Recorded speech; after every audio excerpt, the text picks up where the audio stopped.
1-2 minggu yang lalu lah ya. Ternyata anak saya itu sudah mengalami pelecehan yang itu membuat saya shock banget. Pelecehan, dan saya harus bagaimana waktu itu ya. Tapi saya berpikir saya harus mengambil tindakan hukum lah, maksudnya. Dan setelah saya berkonsultasi dengan beberapa teman-teman, ini tidak bisa dibiarkan karena udah ada apa delik pidananya ya Ustaz ya. Dilaporin ke polisi, dan dilaporin ke polisi itu tanpa persetujuan aku. Jadi itu tuh nggak ada nanya kayak ini setuju dilaporin atau enggak. Jadi aku tiba-tiba tahu kalau itu udah dilapor tuh pas aku mau divisum. Jadi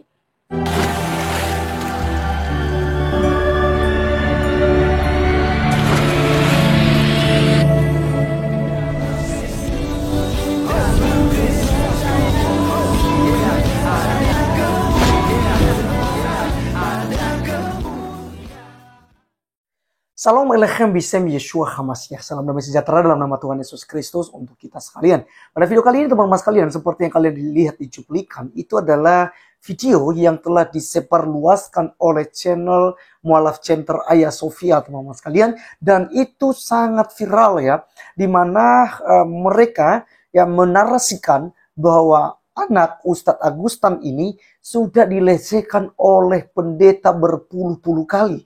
Dan itu judul videonya juga ya. Seperti kita lihat dari channel Mualaf Center Ayah Sofia ya. Oke, ini judulnya itu mengerikan kawan-kawan ya. Mengerikan sekali ya.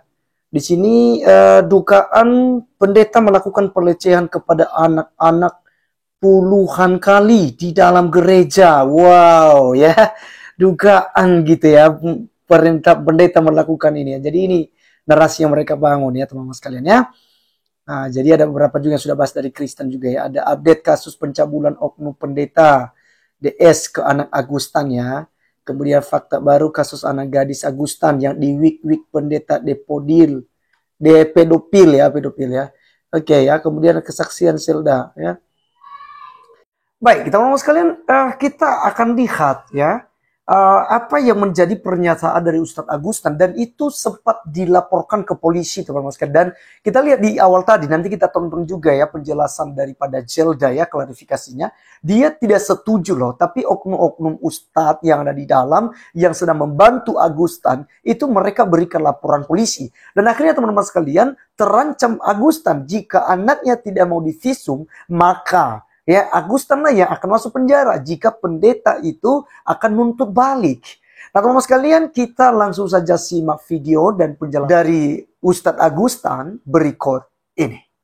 Baik, teman-teman, kita akan lihat ya dari Ayah Sofia ini ya. Ini, coba kita lihat videonya ya.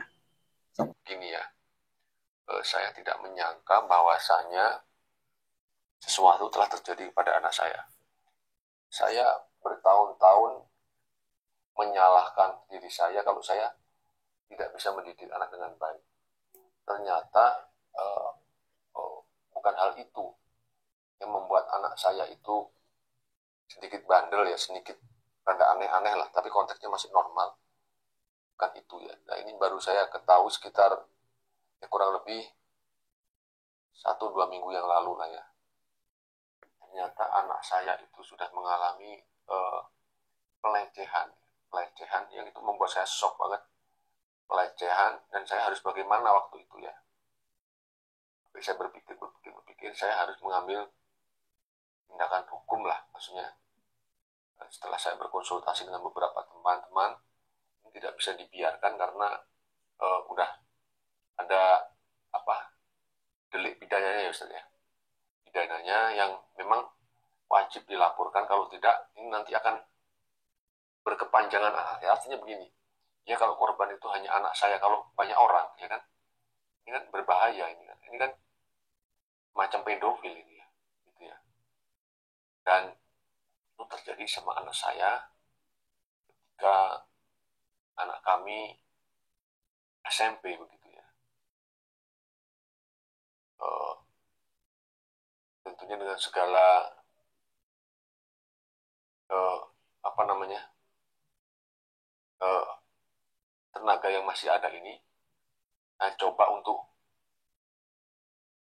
itu tadi ya, untuk isah dan marwah saya kan harus terjaga ya. Kita kan punya kehormatan. Walaupun jujur secara fisik, secara mental pun sebetulnya udah rada lelah saya.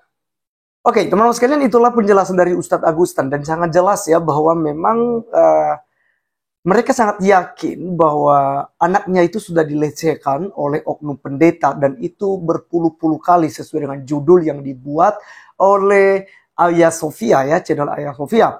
Dan teman-teman sekalian, semuanya inilah hoax, semuanya inilah manipulasi, semuanya inilah fitnah terhadap jabatan pendeta.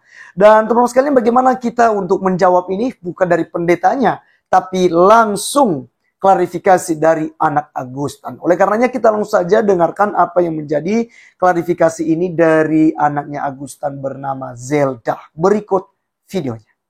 Bakalan jadi kepanjangan kayak gini ya, sampai dilaporin ke polisi, dan dilaporin ke polisi itu tanpa persetujuan aku. Jadi itu tuh nggak ada nanya kayak setuju dilaporin atau enggak. Jadi aku tiba-tiba tahu kalau itu udah dilapor tuh pas aku mau divisum. Jadi sebelumnya tuh aku nggak tahu bakalan dilaporin.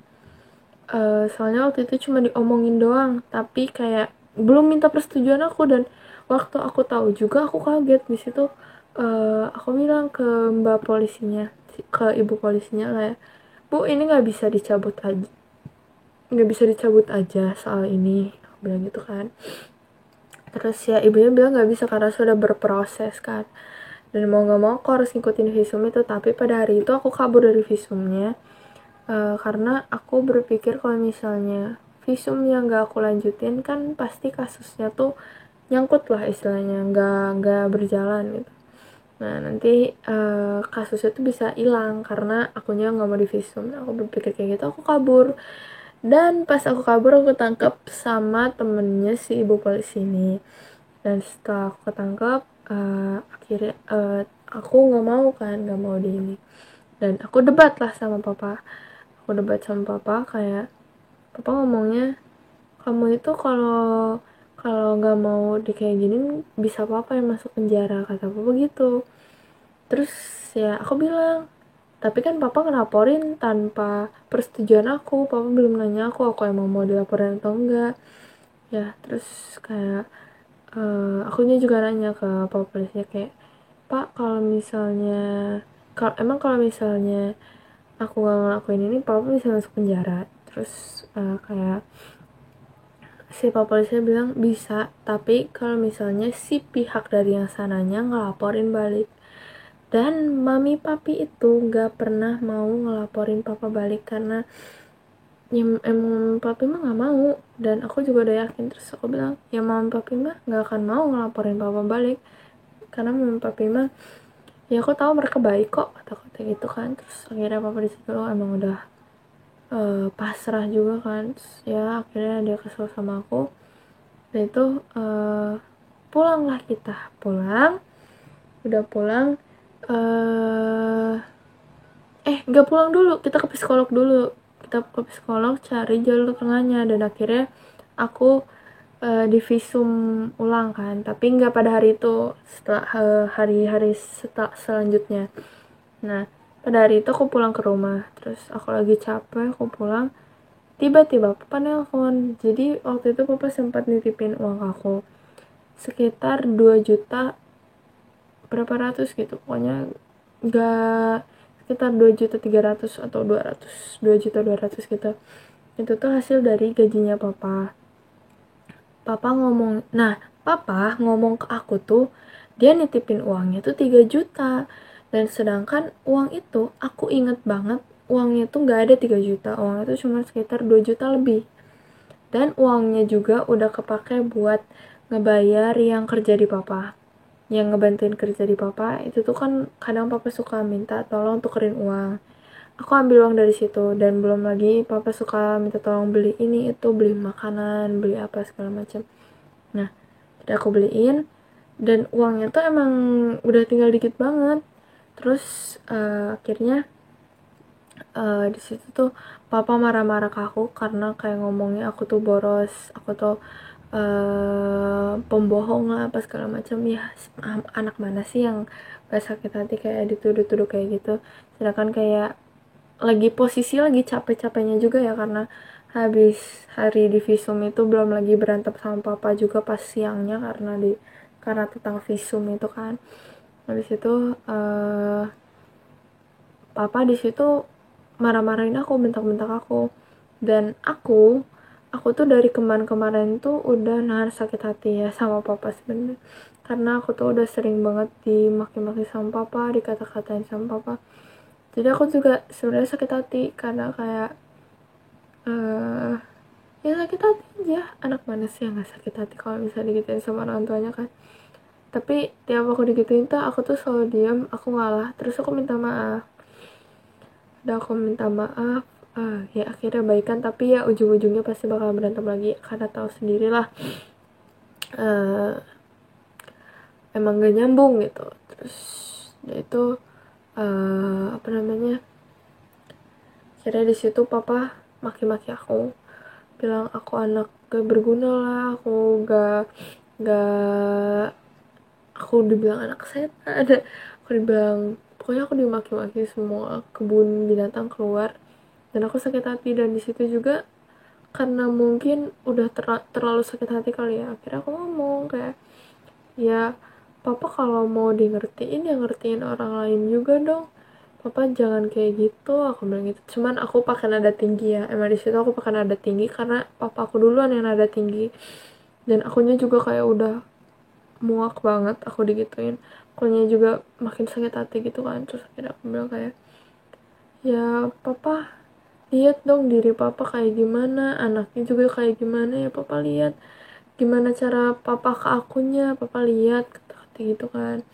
Terus akhirnya di situ tuh papa ngomong aku anak anjing, terus papa marah besar. Akhirnya papa ngusir aku dari rumah kan. Terus papa tuh sampai ngancam mau ngebunuh aku, padahal papa lagi sakit, tapi papa ngomong kayak gitu kan. Bayangin orang tua ngomong kayak, oh, papa tuh lagi sambil duduk, dia sambil nunjuk aku, sini kamu tak bunuh ya. Gimana anak gak sakit hati, gak takut dong. Akhirnya aku bilang oke, aku keluar dari rumah ini. Keluar aku malam itu juga, aku packing barang, aku langsung keluar malam itu juga. Aku keluar dan aku pergi ke rumah mami papi, dan aku nginep di sana. Logikanya kalau misalnya aku dilecehin sama aku nggak akan mau ke rumah mami papi lagi. Kayak takut gak sih, takut dia apain lagi gak sih. Dan ini justru aku karena lagi ada masalah, aku larinya ke sana, logikanya gitu ya. Aku lari ke sana, aku diam di sana, aku nggak ngabarin papa aku lagi ada di mana. Aku cuma bilang pokoknya Zelda aman, Zelda gak kenapa-kenapa, aku bilang gitu kan. Akhirnya di visum, dan kayaknya visumnya juga tidak membuktikan apa-apa, soalnya kayak ibunya juga gak memberikan tanda-tanda sesuatu yang salah gitu juga enggak. Jadi kayak mau di visum apa, gak ada yang terjadi. Jadi kayak gak ada gunanya sebenarnya. Makanya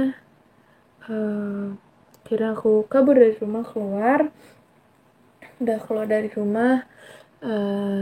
Terus ya papa nyariin aku, papa minta maaf, aku juga minta maaf kok. Papa minta maaf, aku juga minta maaf. Cuman aku bilang kalau misalnya buat balik lagi ke rumah aku nggak bisa, karena Zelda minta buat men-take down semua video tentang Zelda karena Zelda sangat terganggu. Dan Zelda juga capek, soalnya sebenarnya mental aku tuh udah kena.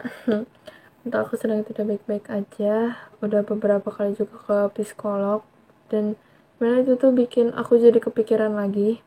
Dan akhir-akhir ini aku lagi gak nyaman banget, bener-bener gak nyaman, kayak tiap malam selalu kepikiran terus, dan itu tuh bisa sampai nangis. Jadi kayak Zelda mohon banget buat videonya itu pada di take down. Oke, sekian, terima kasih. Nah, teman-teman sekalian, itulah klarifikasi daripada Zelda, anaknya Agustan. Dan teman-teman sekalian, jelas bahwa channel Mualaf Center Ayah Sofia telah melakukan sebuah kesalahan besar dengan membusukkan anak Agustan. Bahkan Zelda merasa terganggu di situ, Dan tadi di akhir videonya kita dengar dia minta untuk di take down, dihapus video itu. Karena dia sangat terganggu. Karena memang dia tidak ada apa-apa, dia masih suci. Tidak pernah dilecehkan, teman-teman sekalian. Nah juga tentang pencemaran nama baik seorang pendeta yang dilakukan oleh channel Ayah Sofia, Ustadz Ipung Atria, dan juga teman-temannya yang ada di situ dalam video tadi. Ya teman-teman sekalian, mereka sudah melakukan namanya pencemaran nama baik. Ya, atau menginjak-injak jabatan pendeta. Padahal semuanya itu hoax, semuanya itu nggak benar. Tapi ini sebuah skenario yang mereka bangun untuk menjelekkan kekristenan, untuk menghina-hina kependetaan. Jadi teman-teman sekalian memang biadab ya. Memang mereka ini benar-benar kurang ajar ya. Mereka melakukan berbagai macam cara untuk menghalau kekristenan, untuk menghambat perkembangan kekristenan, dan mereka ya membusuk-busukan kekristenan. Tetapi kita bersyukur karena Tuhan kita dahsyat, Tuhan kita luar biasa, dan kekristenan semakin hari semakin maju, makin banyak orang yang menjadi pengikut Kristus. Teman-teman sekalian, akhir kata saya berikan sedikit penguatan buat Zelda. Zelda tetap maju, tetap kuat. Jangan pernah menyerah ya, tetap semangat, jangan menyerah dan selalu mengucap syukur. Andalkan Tuhan Yesus sekalipun Anda saat ini sudah menjadi yatim piatu, tapi percayalah bahwa Tuhan tidak akan pernah meninggalkan Zelda. Saya berdoa bahwa Zelda akan terus menjadi anak yang diberkati oleh Tuhan. Tuhan Yesus yang baik, hamba berdoa di dalam nama Tuhan Yesus Kristus. Hamba berdoa buat Zelda, Tuhan berkatilah anak ini Tuhan Yesus. Jadikan dia laskar Kristus di akhir zaman ini. Pakai dia, kuatkan imannya. Bahkan juga Tuhan pikiran-pikiran jahat yang difikirkannya karena hal yang menimpa dirinya. Dia difitnah, dia dikabarkan, bahkan diviralkan di media sosial Tuhan. Hamba berdoa Tuhan kuatkan anakmu, kuatkanlah dia supaya Zelda benar-benar berharap kepada Tuhan dan pembelanya adalah Tuhan Yesus Kristus. Terima kasih ya Bapak, berkati masa depannya, berkati pendidikannya yang saat ini masih di bangku SMA, dan segala dana yang diperlukan apapun yang dibutuhkan oleh Zelda. Engkaulah Bapa, engkaulah Ibu baginya, engkaulah segala-galanya baginya Tuhan Yesus. Tuhanlah yang akan memberkatinya. Hamba berdoa saat ini kiranya Engkau bukakan tingkap-tingkap langit, Engkau curahkan bagi Zelda berkat Abraham, berkat Ishak, berkat Yakub. Damai sejahtera Kristus juga mengalir dalam diri Zelda, sehingga dia tetap semangat, tetap kuat untuk menghadapi masa-masa sukar di masa depan, dan imannya semakin hari semakin kokoh di dalam Tuhan Yesus Kristus. Terima kasih Tuhan Yesus, kami bersyukur dan hamba-Mu telah berdoa, dan kiranya itu Engkau jawab tepat pada waktunya. Dalam nama Yesus Kristus, haleluya, amin. Teman-teman sekalian, sekian video kali ini, dan saya juga berharap bahwa kita semua terus dukung Zelda dalam doa supaya dia tetap kuat dan bisa menghadapi masa-masa yang sulit ini. Tuhan Yesus memberkati kita, sampai ketemu di video berikutnya. Salam.